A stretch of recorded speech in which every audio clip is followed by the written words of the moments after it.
Yo no quiero caer en esto, yo no quiero ser sabio en mi propia opinión. Hazme entender cuáles son mis errores. Ahora, si no somos conscientes primero de que tenemos errores, mucho menos somos conscientes de venir a Dios y decirle: Señor, enséñame cuáles son. Y si no venimos a Dios a pedirle que nos enseñe cuáles son nuestros errores, es porque creemos que no tenemos errores, que somos, ¿verdad? Que somos, pues se sinónimo intachable, perfectos. ¿Se da cuenta? Hermano, que este salmo sea su oración cada mañana. ¿Cuántos versículos que igual cada mañana no tenemos que venir y decirle delante de Dios: Señor, ¿quién conocerá sus propios errores? Muéstrame a mí lo que me son ocultos. Señor, escudriña mi mente, pruébame y conoce mi corazón, y ves ahí mi camino de perversidad, y guíame tú en el camino eterno. Tenemos que venir a Dios, que es el único que escudriña la mente y el corazón, y decirle: Padre, porque podemos estar engañados todos nosotros por este pecado, te repito, que es tan sutil de creer que somos perfectos, que no tenemos fallas. Y dice el rey David, y le pide el rey David a Dios: líbrame, Señor, de lo que me son ocultos. O sea que hay errores que están ocultos en nuestra vida, de creer que estamos bien y que somos perfectos, cuando no sabemos que mentira, que sí tenemos errores. Y dice el versículo 13, el rey David: presérvame también a tu siervo, ¿de qué cosa? De la soberbia.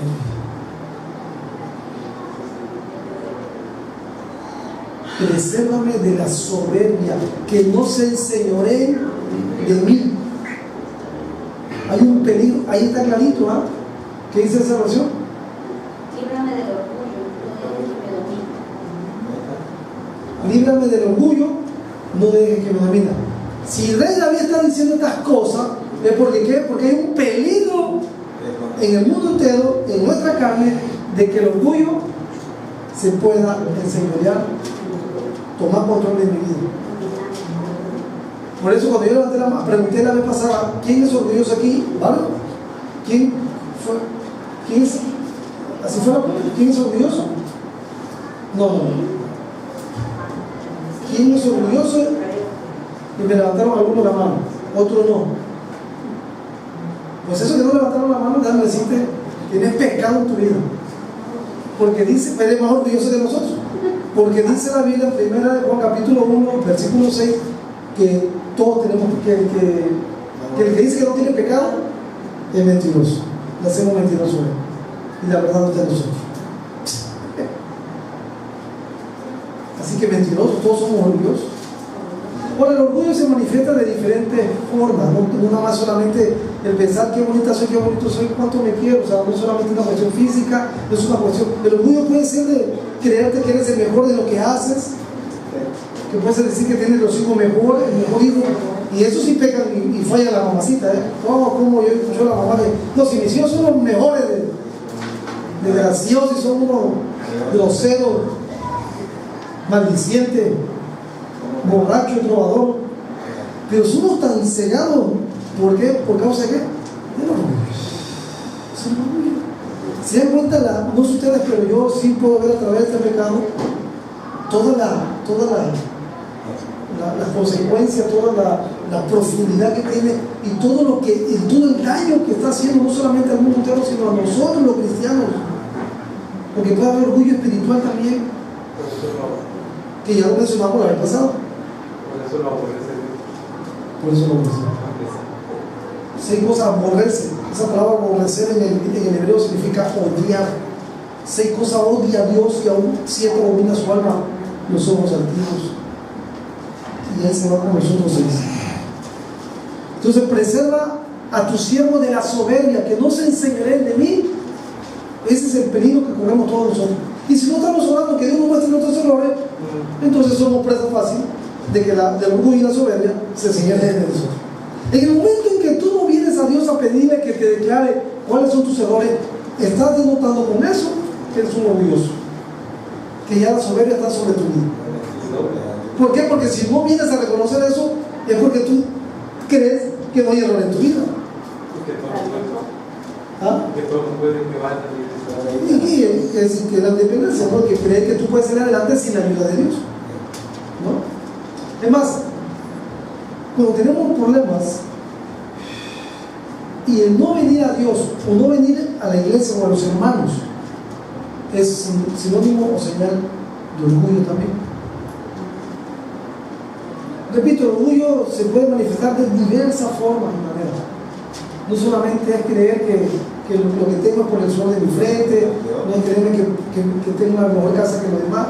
Tiene que ver, afecta todas las áreas de nuestras vidas. Todas las áreas de nuestra vida. Todo. Bueno, y dice, ya para terminar, dice el rey David, diciendo que lo preserve de las soberbias a él y que no se señoren de él. Entonces dice el rey David, entonces seré íntegro. Entonces seré íntegro y estaré libre de gran rebelión.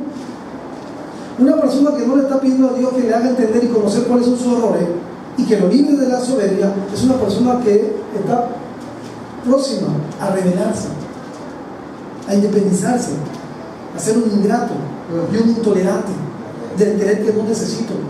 ¿Sabe? Le decía a mi esposa el otro día, el no venir el miércoles al discipulado, él dijo a mi esposa, es sinónimo de orgullo. Dice, ¿a qué voy? ¿Qué me voy a decir hacia los señores? El no venir a las reuniones del domingo es sin darnos cuenta. Repito, esta es una cuestión, como ya lo hemos dicho, tan sutil que no nos vemos de esa manera en el momento, no somos tan conscientes en el momento de este pecado, pero que tiene que ver con todo lo que acabo de mencionar. Todo aquello que nos lleve a no orar, a no leer la Biblia, a no congregarnos, a no discipularnos, significa, repito, una independencia de Dios y es sinónimo o es un problema de orgullo en nuestras vidas. Bueno, vamos a ver, hermano. Digo esto y quise, hermano, que viéramos el Salmo 19 para poder hablar de lo que voy a hablar, porque necesitamos tener una correcta perspectiva de Dios en razón de nosotros. No somos querubines, no somos serafines, somos imperfectos. Por eso necesitamos a Dios. Por eso, sin Él no lo hacemos. Métetelo por favor a la cabeza. Reconócelo. Y eso es humildad. Cuando ya lo hemos dicho que la humildad es reconocer, es nuestra dependencia de Dios todos los días. La humildad consiste en vernos, así como nuestro logro y fracaso, desde la perspectiva de Dios. Y este cambio de perspectiva no siempre es placentero, porque cuando entendemos que efectivamente yo creía que era el mejor esposo, el mejor padre, el mejor predicador, el mejor trabajador, el mejor empleado, y me doy cuenta que efectivamente no. Yo siempre he dicho, ¿quieres saber o qué calificación tienes del 1 al 10 con respecto a ser buen papá? Pregúntale a tu esposa y a tus hijos. ¿Saben? Yo le recuerdo a usted una vez que le decía, yo llegaba a mi casa y según yo era pues casi San Miguel, Arcángel, hace años, y llegaba a mi casa y escuché a mi esposa hablar con otra persona, no recuerdo con quién, y me decía, no, si Miguelito allá afuera sí, los hermanos y acá y allá, pero aquí en la casa trata esto y el otro. Y cuando yo escuché eso, hermano, a mí se me cayó y me fui al cuarto inmediatamente, doblé mis rodillas, le pedí perdón a Dios. Le digo, Señor, ayúdame, Señor. Yo creí que era Juan Camané, que yo era fregón, que yo lo hacía, y me doy cuenta que no. Entonces, si tú quieres saber, como esposo, como padre, la mejor opinión, no le preguntes a tu vecino ni a tu hermano en Cristo, porque ellos no viven contigo. La mejor opinión que pueden decirte y la calificación que te pueden dar como padre, como esposo, es la que te pueda dar tu esposa y tus hijos, porque son los que viven contigo. Entonces, pregúntale a tu esposa, y claro, no es para confrontación, porque muchas veces sí va a terminar. Sí, porque cuando te digan, no, te doy 5 de calificación o 6, y luego te dicen, a ver, ¿qué he fallado? se nos enchila, nos enchilamos, ¿no? Nos enchilamos, porque a nadie nos gusta que nos digan nuestros errores. Vea que están llegando, no han llegado a hacer la evaluación, agarramos el 8, ¿no? Porque por eso estoy hablando, por la importancia que tiene de que nos confrontemos a nosotros mismos, que reconozcamos que sinceramente no hemos sido lo que hemos creído que hemos sido, para que nos bajemos de nuestro pedestal y reconozcamos que no estamos bien, que hay cosas que podemos mejorar todavía. Este cambio de perspectiva no siempre va a ser placentero. Y hemos visto que la humildad es necesaria para recibir la gracia de Dios, pero también nos permite disfrutar de relaciones saludables con otros, con nuestra esposa, nuestros hijos, nuestros jefes, nuestros compañeros, aún mismo dentro de la misma iglesia. Ahora vamos a ver qué es exactamente la humildad y cómo podemos desarrollarla. Vamos a dar 4 características de la humildad, y esto es tremendo, ¿eh? Punto número 1. La humildad está dispuesta a conceder créditos a otros por nuestros triunfos. Escuchen bien esto, por favor. La persona que es en verdad humilde está tan inmersa en su trabajo de servir que no le preocupa quién obtiene el crédito por lo que hace. ¿Ya me entendieron? ¿Cómo te sientes? Porque esa es la actitud, la respuesta emocional y mental a las circunstancias de la vida. ¿Cómo te sientes tú cuando le das el crédito a otra persona cuando tú hiciste el trabajo? Si te molestas, si te enchilas, entonces estás demostrando falta de humildad y estás denotando orgullo. ¿Sí? Por ejemplo, yo recuerdo, una vez me acuerdo que escuché un hermano, invitaron a un hermano a dar su testimonio a la iglesia. Y entonces ese hermano preparó su testimonio. Yo le prediqué a ese hermano, a su familia entera, pero cuando sube al púlpito, él le da la gloria y la honra bueno, la gloria y la honra al Señor, ¿verdad? Pero él agradece a otro en ese tiempo. Y cuando yo lo escuché, yo esperaba que dijera mi nombre, estaba todavía la expectativa, ¿no? Gracias, Señor. Cuando escucho, yo creo que lo hizo para avergonzarme. Y cuando escucho que le da la gracia, pero gracias al hermano fulano de tal que estuvo ahí conmigo, dije, desgraciado, si el que estuvo contigo fui yo. Estaba ahí de mañana, de tarde y de noche. Se enchila uno. Eso fue hace tiempo, ¿no? A eso me refiero, que la humildad, repito, la humildad está dispuesta a conceder crédito a otros por nuestros triunfos. Otro ejemplo, ¿no? Cuando vienen tus hijos y dicen, mami, me saqué bien el proyecto, y tú solo lo hiciste. ¿No te ha pasado que los maestros dan tareas, pero yo creo que tareas más que para los hijos, para los padres? No, yo por ejemplo en la prepa lo veo, en la secundaria lo veo mucho con mis hijos. Ya cuando llega a la secundaria lo van desde ya. Entonces, no sé, ya me estoy explicando.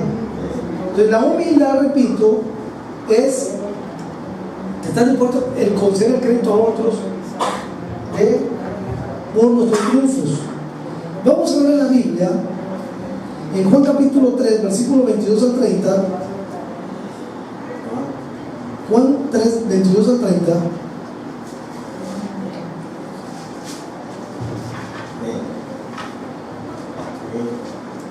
Algunos ejemplos de dar el crédito a otros de nuestros triunfos. Juan 6, 3, 22 al 30. Juan 6, Juan 3.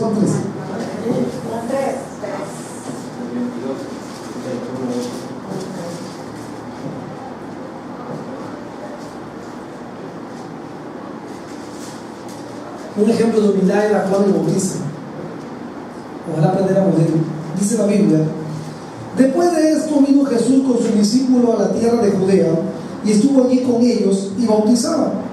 Juan bautizaba también en Enón, junto a Salim, porque había allí muchas aguas y venían y eran bautizados, porque Juan no había sido aún encarcelado. Entonces hubo discusión entre los discípulos de Juan y los judíos acerca de la purificación. Y vinieron a Juan y le dijeron: Rabí, mira que el que estaba contigo al otro lado del Jordán, de quien tú diste testimonio, bautiza y todos vienen a él. Si nos están yendo, jefe, a la otra iglesia. Si lo tenemos traducción choco actual, eso es lo que quiere decir. Versículo 27. Respondió Juan y dijo: no puede el hombre recibir nada si no le fuere dado del cielo. Vosotros mismos me sois testigos de que dije: yo no soy el Cristo, sino que soy enviado delante de él. El que tiene la esposa es el esposo, mas el amigo del esposo que está a su lado y le oye, se goza grandemente de la voz del esposo. Así pues, este mi gozo está cumplido. Versículo 30. Es necesario que él crezca, pero que yo mengue. Así debemos ser. Que Cristo crezca cada día en nuestra vida y que nuestro yo vaya ¿qué? Cristo crezca, nosotros vayamos menguando. Es necesario. Otro ejemplo de humildad, Mateo capítulo 8, versículo del 1 al 4. Mateo 8, del 1 al 4.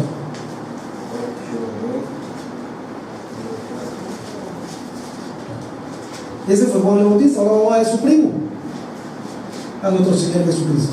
Qué mejor ejemplo, ¿no?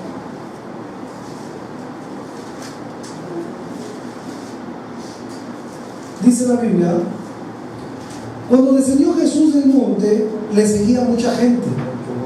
Y aquí vino un leproso y se postró ante él diciendo: Señor, si quieres, puedes limpiarme.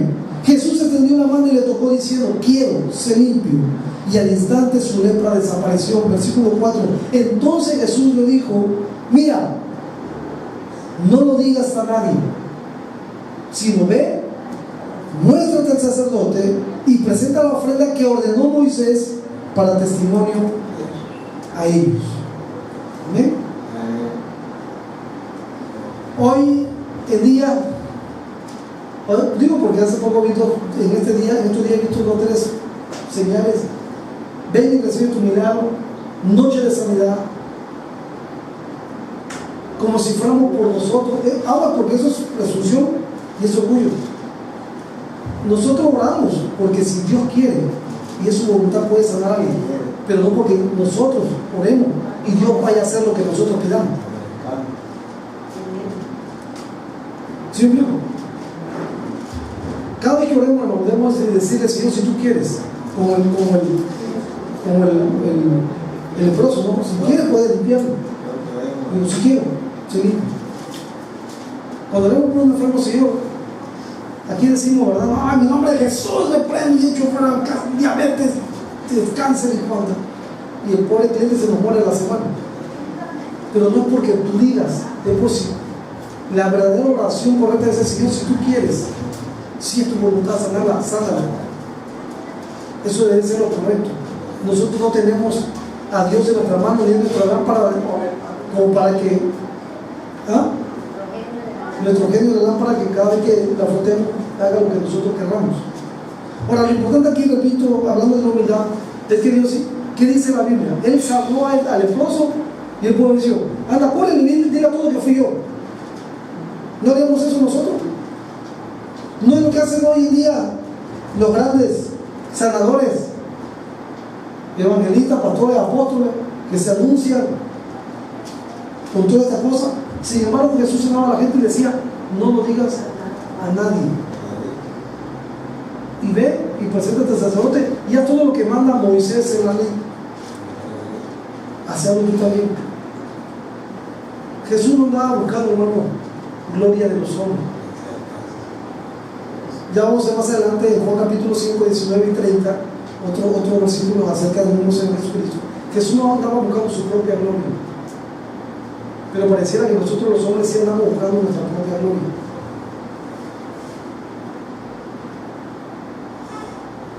¿Saben? No sé ustedes, pero cada vez que yo me encuentro a alguien, ya es un amigo de prepa, de secundaria, o de la carrera, o amigo de compañero de colonia, O siempre que te encuentra alguien en la calle, la primera pregunta es: ¿qué onda? ¿Cómo estás? ¿Cómo te va? Siempre buscamos, ¿verdad?, creer o impresionar con nuestra ropa, con nuestros trabajos. ¿Por qué? Porque no queremos vernos menos que el otro, ¿verdad? Porque si le dicen, no, pues la verdad que estoy trabajando, no sé, acá y allá, y tengo problemas, estoy rentando, pues damos una señal de que a lo mejor nos estamos jodidos, con el perdón de la palabra, pero está bien dicho, según el diccionario bíblico de la Real Academia, y de la palabra aparece ahí. Entonces, pensamos que es sinónimo de debilidad, de fracaso.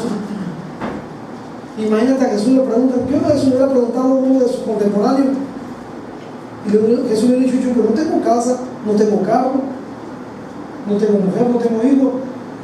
¿Qué hubieran pensado de Jesús? Un fracasado. Sí, pues si yo te seguirá donde quiere que vayas. Las olas tienen guarida, las aves tienen nido, pero el hijo del hombre no tiene dónde recostar su cabeza. Pero nosotros luchamos con ese prejuicio siempre de querer, ¿verdad? Y en el fondo, ¿qué cosa es otra cosa más que qué? Orgullo. ¿Por qué?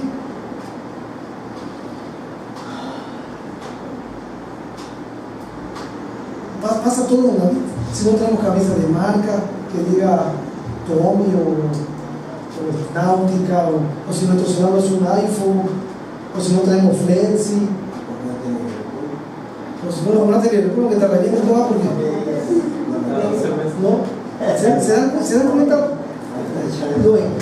Decimos que somos libres de Cristo, pero estamos bien esclavizados por los prejuicios sociales. Tantas cosas que no nos hemos dado cuenta, repito, que nosotros mismos, a través de este pecado, ya no